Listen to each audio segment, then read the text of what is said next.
The city's homeless problem, however, is worse now than ever, according to a new report which says that nearly 115,000 people went homeless last year, including nearly 40,000 children. Coalition for the Homeless Workers lay the blame squarely at the feet of Mayor Michael Bloomberg. He replaced the federal programs with a series of time-limited subsidies that give you only 1 or 2 years of housing assistance and then cut you off, even if the family is too poor to afford the apartment rent. And so as a result of that, lots of families are ending up making a return trip through the city shelter system. It's indisputable that we've got more homeless people now. That the shelters are overpacked because people are losing their jobs. They're going from their apartments to homes to the city shelters. People that don't take the services, they don't know about them. Among the many predictions about this recession, one has consistently proven to be true. Forecasters have said unemployment will continue to rise, and it has.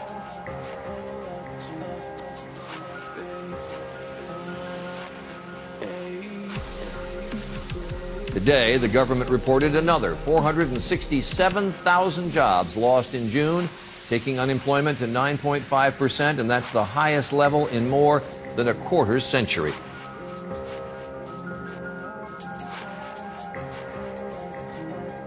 The rising unemployment raises questions about the economic stimulus, which was supposed to create jobs. Since the recession began, 6.5 million Americans have lost their jobs, and the unemployment rate has nearly doubled.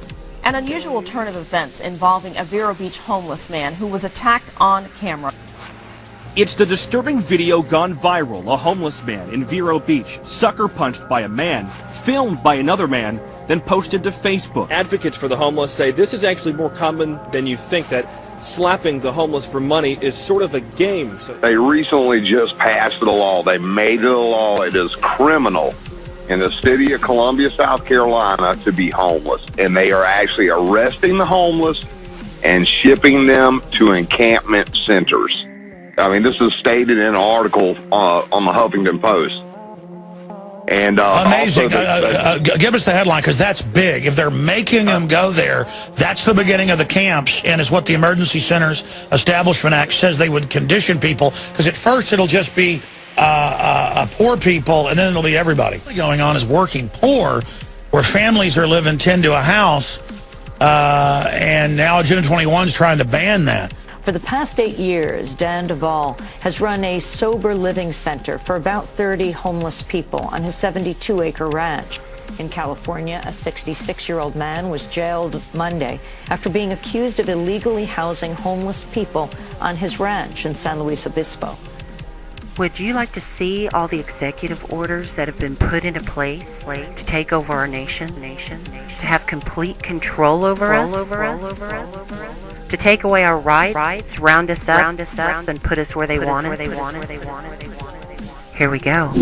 Executive Order 10990 allows the government to take over all modes of transportation and control of all highways and seaports. Executive Order 10995 allows the government to seize and control the communication media. Executive Order 10997 allows the government to take over all electrical power, gas, petroleum, fuels, and minerals. Executive Order 10998 allows the government to seize all means of transportation, including personal cars, trucks, or vehicles of any kind, and total control over highways, seaports, and waterways. Executive Order 10999 allows the government to take over all food resources and farms.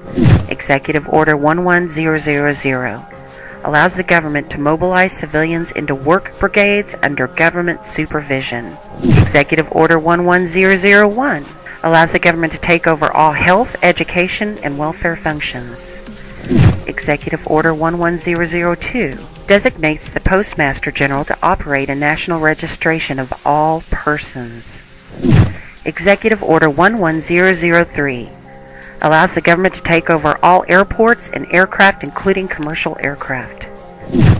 Executive Order 11004 allows a housing and finance authority to relocate communities, build new housing with public funds, designate areas to be abandoned, and establish new locations for populations. Executive Order 11005 allows the government to take over railroads, inland waterways, and public storage facilities.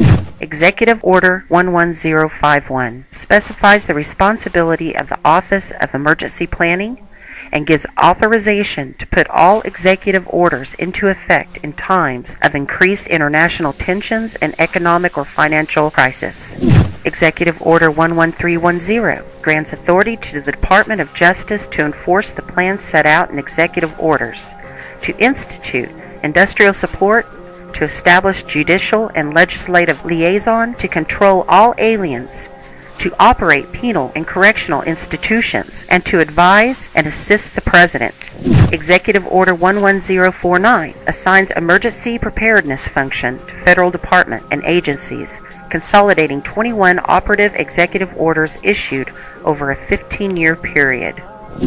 Executive Order 11921 allows the Federal Emergency Preparedness Agency to develop plans to establish control over the mechanisms of production and distribution of energy sources, wages, salaries, credit, and the flow of money in U.S. financial institution in any undefined national emergency. It also provides that when a state of emergency is declared by the President, Congress cannot review the action for 6 months. The Federal Emergency Management Agency has broad powers in every aspect of the nation. General Frank Salzito, chief of FEMA's Civil Security Division, stated in a 1983 conference that he saw FEMA's role as a new frontier in the protection of individual and governmental leaders from assassination and of civil and military installations, from sabotage and or attack, as well as prevention of dissident groups from gaining access to U.S. opinion or a global audience in times of crisis. FEMA's powers were consolidated by President Carter to incorporate the National Security Act of 1947 that allows for strategic relocation of industries, services, government, and other essential economic activities, and to rationalize the requirements for manpower, resources, and production facilities. The 1950 Defense Production Act gives the President sweeping powers over all aspects of the economy. The Act of August 29, 1916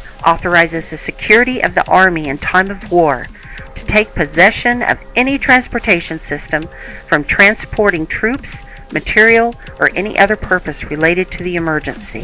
The International Emergency Economic Powers Act enables the President to seize the property of a foreign country or national.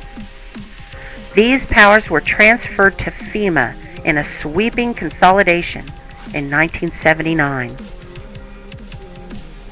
There you have it. Everything is set into place. They've begun throwing the poor, the homeless, into the prison camps, the FEMA camps. Now all they have left to do is take the guns. Mr. and Mrs. America, turn them all in.